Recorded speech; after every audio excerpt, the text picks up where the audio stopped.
You sure this ain't live?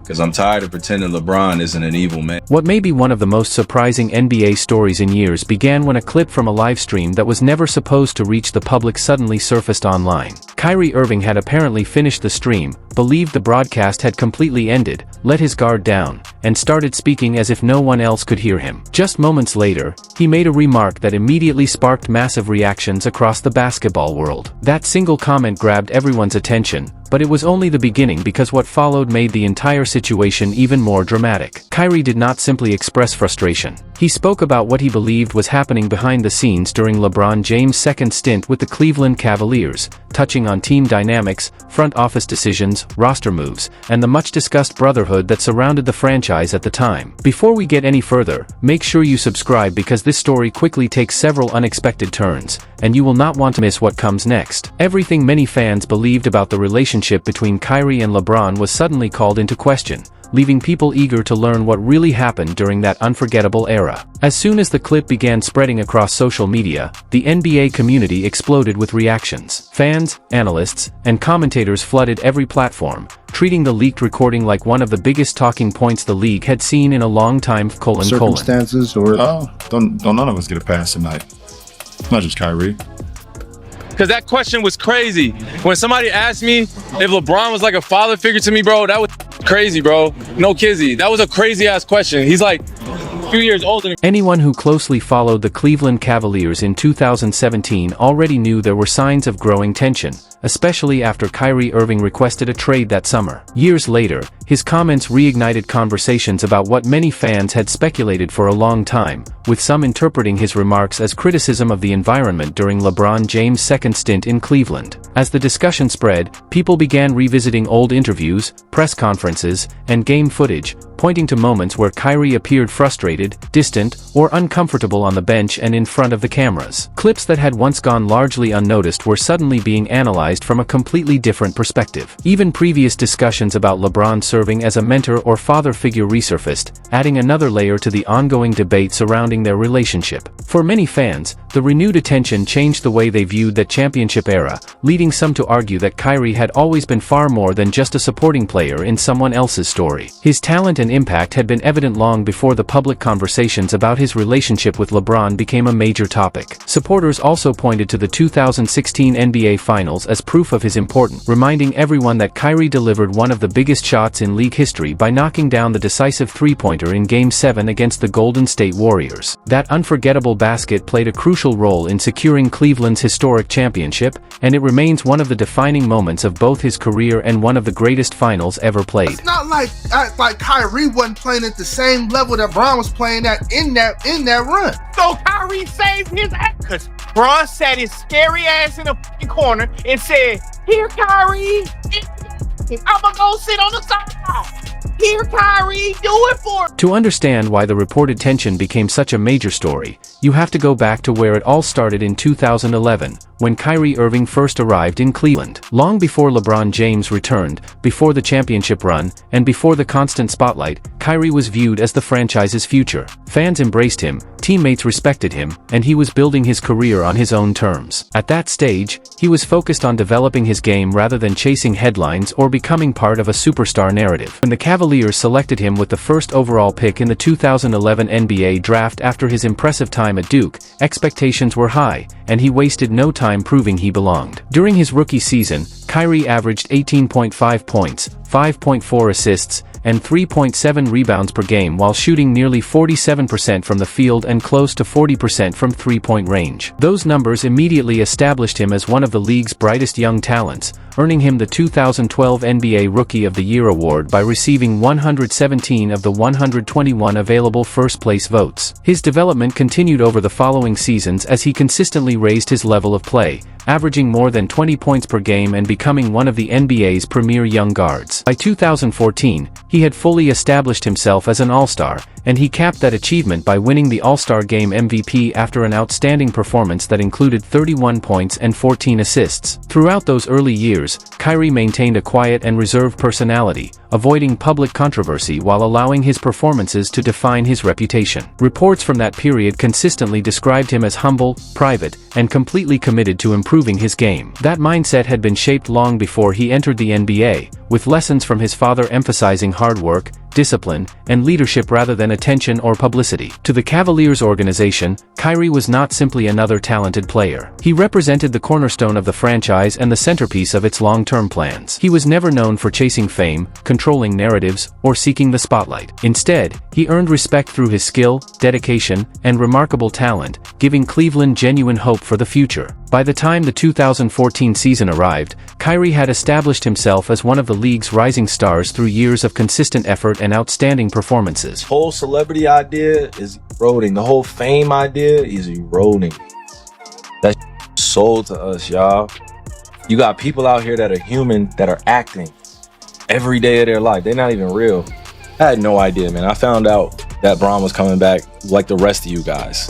Rest of you guys in the world. I had no inclination. I had no time to prepare. It's not that it was on my bingo card like, hey, I'm gonna spend my career playing with Bron. Like, I had no idea. By that point, Kyrie Irving was no longer viewed as a promising young player. He had become an NBA All-Star, the centerpiece of the Cleveland Cavaliers, and for a time, the player many fans believed represented the future of the franchise. He had spent years earning that role through his performances, making what happened next feel like a major turning point. In 2014, everything changed when LeBron James announced he was returning to Cleveland after 4 seasons away. The news immediately transformed the direction of the organization and became one of the biggest stories in basketball. Like millions of fans, Kyrie learned about the decision through the public announcement, and from that moment, the spotlight surrounding the Cavaliers shifted dramatically. The team that had been built around its young star was now centered one of the biggest names in sports, and media attention naturally followed LeBron wherever he went. The front office, coaching staff, and national coverage all adjusted to the arrival of a 4-time MVP whose return carried enormous expectations. Although Kyrie remained one of the league's top guards and continued playing at an elite level,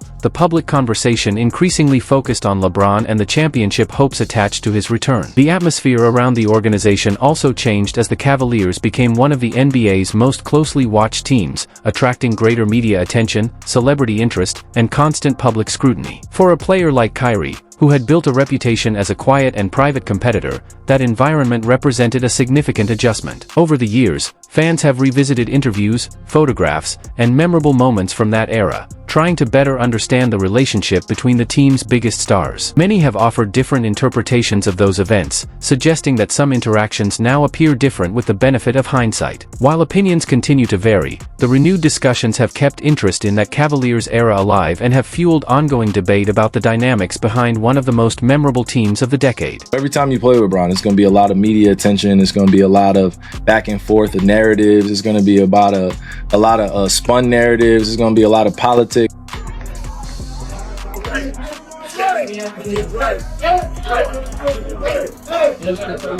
With time, many fans began looking back at that period from a different perspective. Moments that were once dismissed as simple frustration were re-examined, leading some to believe Kyrie Irving was responding to an environment that no longer matched the one he had entered when he first joined the Cavaliers. What had once appeared to be silence or distance was now viewed by many as a reaction to a team undergoing rapid change. As the organization evolved, the media spotlight, internal expectations, and daily conversations increasingly centered around LeBron James, creating a completely different atmosphere than the one Kyrie had experienced during his early years in Cleveland. Supporters of Irving have argued that his concerns were less about personal recognition and more about adjusting to a system that felt very different from the independent approach he had always embraced. By that stage, Kyrie had already established himself as one of the NBA's brightest stars, making it difficult for many to view the situation as simply a matter of jealousy or ego. LeBron, meanwhile, had long been known for having significant influence within the organizations he played for, with his leadership often extending beyond the court into roster construction and the overall direction of the franchise. During his first stint in Cleveland, he had publicly expressed disappointment with the team's roster and front office,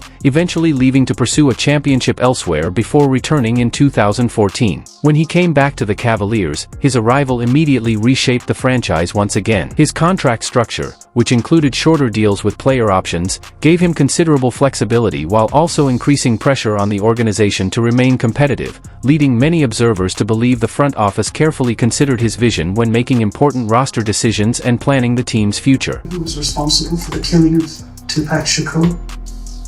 No, I don't. I think that showing them in my mature mind had a lot to do with the death of Tupac. The impact of LeBron James' return was felt almost immediately as the Cavaliers' roster began changing at a rapid pace. Several veterans with previous connections to LeBron, including J.R. Smith, Iman Shumpert, Mike Miller, James Jones, and Kendrick Perkins, eventually became part of the team, reinforcing the belief among many observers that Cleveland was building a roster designed to maximize its championship window. The biggest move came in August 2014 when the Cavaliers completed the trade for Kevin Love, creating a star trio that instantly changed the identity of the franchise. From that point forward, many fans viewed the team as one built around LeBron's pursuit of another title, with the organization's priorities shifting toward immediate success rather than long-term development. Changes extended beyond the roster as well. In January 2016, head coach David Blatt was dismissed despite the team's strong record,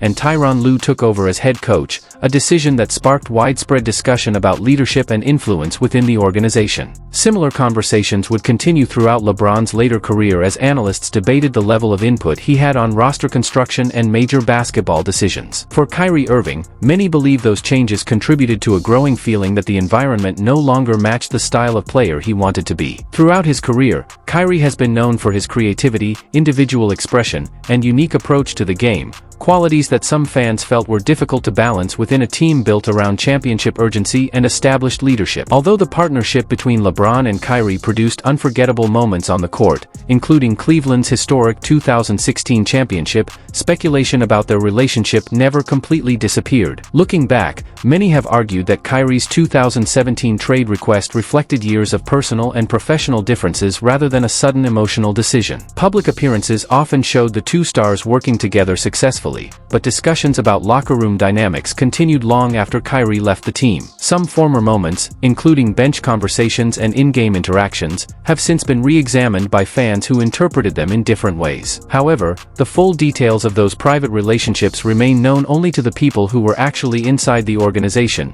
leaving much of the debate open to interpretation rather than confirmed fact. According to the narrative surrounding that Cavaliers era, Kyrie Irving increasingly felt that the team revolved around LeBron James, with many believing LeBron's presence naturally became the center of attention both on and off the court. Some observers have argued that the atmosphere reflected the influence of the team's biggest star, while others viewed it simply as the reality of having one of NBA's most accomplished players leading a championship contender. Discussions also grew around LeBron's public comments during interviews, where remarks about the team's need for improvement or player development were often interpreted in different ways by fans and the media. Supporters of Kyrie believed those statements sometimes created unnecessary speculation through headlines instead of private conversations, while others saw them as ordinary leadership comments made during a long NBA season. One remark that received particular attention was LeBron referring to Kyrie as the kid while discussing his role in helping him develop. Although some viewed the phrase as a sign of mentorship and respect, others believed it overlooked the fact that Kyrie had already established himself as an NBA All-Star,